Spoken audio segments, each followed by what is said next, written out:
First Sweden, now Italy. The Patriot political earthquake continues to upend the politics of Europe as the nationalist populists storm the Italian parliament in an absolute landslide. We're going to take a look at the astonishing results from yesterday's national elections. We're going to see what's behind the extraordinary rise of the nationalist populist right in Italy, and make sure to stick with me to the very end of this video when I'll reveal why this latest humiliation for the bullies in Brussels is just the beginning. You are not going to want to miss this. Greetings, everyone. It's me, Dr. Steve, your Patriot Professor, here to help you to think better so you can feel better in these crazy and turbulent but increasingly nationalist populist times. So you know what to do if you haven't already done so. Make sure to smack that bell and subscribe button. Gang, make sure to click on that link below. Visit the amazing Patriots over at Goldco. If you've got $50,000 or more in an IRA, 401k or savings account, you need to protect those assets from bumbling Biden's economic insanity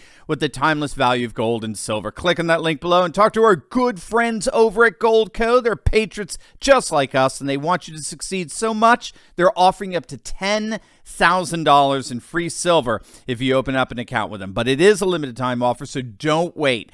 Click on that link below or go to my special website, turleytalkslikesgold.com. All right, gang, let's dive right in here. The nationalist populist coalition of the Brothers of Italy, Lega and Forza Italia have won majorities in both chambers of the Italian parliament. They are projected to have won upwards of 230 seats in the lower house, far beyond the 201 necessary for a governing majority, as well as 115 seats in the Senate, where 104 seats are required for a majority. So it was an astonishing election and an incredible victory for the nationalist populist coalition of Italy. Without question, the star of the night was none other than the one and only Giorgia Meloni, the leader of the Nationalist Populist Party, the Brothers of Italy, Fratelli Italia. They take their name from the first line of the Italian national anthem, and their motto is God, Family, Country. They are, as of today, the single most patriotic party, the single most nationalist populist party to assume power in the whole of Western Europe. And when combined with the other two nationalist right coalition parties, Lega and the more center-right Forza Italia, we are without question looking at the single most patriotic coalition in the whole of the entire European continent. Now, just to give you a sense of how astonishing of a victory this was, just 4 years ago, at their last national elections, the Brothers of Italy got just 4% of the vote. And by the way, one astute observer recognized that that's the same amount of the vote that Max Bernier got with the People's Party in Canada last national election. So, hey, that should give Canadians some hope there. The Brothers of Italy went from 4% support to upwards of 27% of support in the span of just 4 years. That 27%, of course, is part of this larger right-wing coalition. It's an astonishing surge in popularity, and it was preceded by the extraordinary rise of the Lega Party, or the League, led by Matteo Salvini. Salvini was the trailblazer in all this. Salvini stormed the Italian parliament back in their last election in March of 2018 by pushing the three main political issues that have propelled the nationalist right to victory all over the world: border security, economic security, and cultural security. He became deputy prime minister in a coalition with the populist left party known as Five Star, who, by the way, have imploded. They're a husk of what they used to be just a few years back. But regardless, the Lega Party became hugely popular, and Salvini thought he could force a snap election by leaving the coalition with Five Star. But Five Star just turned around and formed a new coalition with the Social Democrats, even though Five Star promised their supporters they would never have done that. So Five Star paid for that betrayal big time, but the damage was done to Salvini and Lega as well because they were both sidelined. They were pushed out of power due to Salvini's miscalculation. However, what analysts are recognizing is that Salvini was radically successful moving what's called the Overton Window, right? Meaning that Salvini was successful in redefining mainstream Italian opinions on political issues, moving the mainstream opinion radically to the right on issues on identity and culture and immigration. And so Salvini's tenure set the stage for for this astonishing blowout that we saw yesterday. But now with the brothers of Italy taking center stage, who many believe are even more right-wing than Lega, especially on moral and cultural issues. Already they've announced that immigration will be one of their top priorities. Italy's borders will once again be secured. They were secured under the deputy prime ministership of Matteo Salvini for a year and a half when he was in power. Meloni will now go back to those policies that cut immigration, particularly illegal immigration, anywhere from 70 to 90%. There are differing figures, but they all agree that immigration was radically halted during Salvini's tenure. Moreover, abortion and LGBT issues, they're going to have significant pushback in order to revive Italy's demographic implosion. That was a huge issue that Meloni has been addressing on the campaign trail. If Italy does not effectively reverse its population decline, all other political issues are moot. Italy as a people won't exist in a matter of a few decades. And of course, Meloni considers the two issues, immigration and demographics, intimately interrelated, rightly, in that she accuses the bullies in Brussels, the EU, of pushing immigration as a way to make up for the demographic disaster of the very abortion and alternative lifestyles also pushed by the elites in the EU.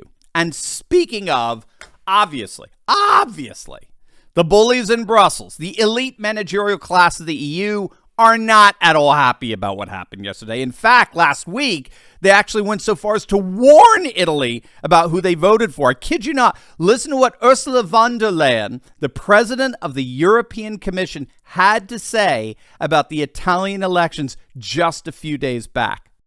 We'll see if things go in a difficult direction. I've spoken about Hungary and Poland. We have tools. If things go in the right direction, and people as a body that is always, where always governments have to be accountable to, play an important role. You heard it yourself.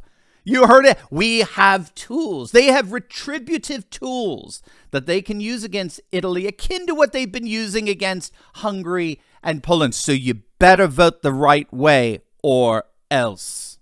That's the definition of democracy, according to the bullies of Brussels and the dolts in D.C. Vote the way we tell you or else. And it's not just the EU. Of course, the borderline illiterates at CNN couldn't help themselves. They're already pushing the whole Mussolini comparison. I kid you not, the far left freaks over at the Atlantic are even more pathetic. They're claiming that fascism has returned to Italy. I mean, it's so sad seeing political illiterates writing for what were once major news outlets. Now they're just left-wing propaganda rags. Literally nothing. They're trash. They love Ursula. They love the EU cracking down on democracies that don't vote the way our elites insist they do. I mean, it's just beyond sickening how vile these leftist activists disguised as journalists really are. But as we saw, even leading up to the elections, Italians came out and overwhelmingly proclaimed that they are ready to die in defense of their nation, their people, their culture, and their identity. In fact, there's a video of Italian patriots storming the EU headquarters in Rome and taking down the EU flag in order to replace it with the Italian flag. I mean, as you can see, they were not at all in the least intimidated by such threats. And once again, the European Union has been humiliated by an election that served as a massive collective screw you to the bullies in Brussels. And in many ways, they're speaking on behalf of all of us. Patriots all over the world. Again, gang, this is why I'm so optimistic. This is why I believe there is hope in these turbulent times. This is exactly the kind of inspiration that we need. And this is why I produce our brand new movie, The Return of the American Patriot, which is available now on demand at thereturnoftheamericanpatriot.com. But it's so essential that we recognize that this Patriot Uprising is happening, and it's happening all over the world. Italy now joins Sweden in their election of a nationalist populist coalition just a couple of weeks back. They now join France in their extraordinary election of their Patriot Party national rally to their parliament. They join Prime Minister Viktor Orban in Hungary, who's just enjoyed his fourth landslide victory in a row. and they joined the Nationalist Populist Law and Justice Party in Poland. In fact, Nationalist Populist parties are surging everywhere throughout the European continent, meaning that this extraordinary victory in Italy isn't just the latest. It would appears to be a massive return to nationalist populism in Europe. It means that it promises to be just the beginning. As always, make sure to smack that bell and subscribe on it, and you will definitely want to check out my latest video on Jordan Peterson. Jordan Peterson leaving Piers Morgan absolutely speechless on Vladimir Putin. You're not going to want to miss this. So make sure to click on that link, and I will see you over there. God bless.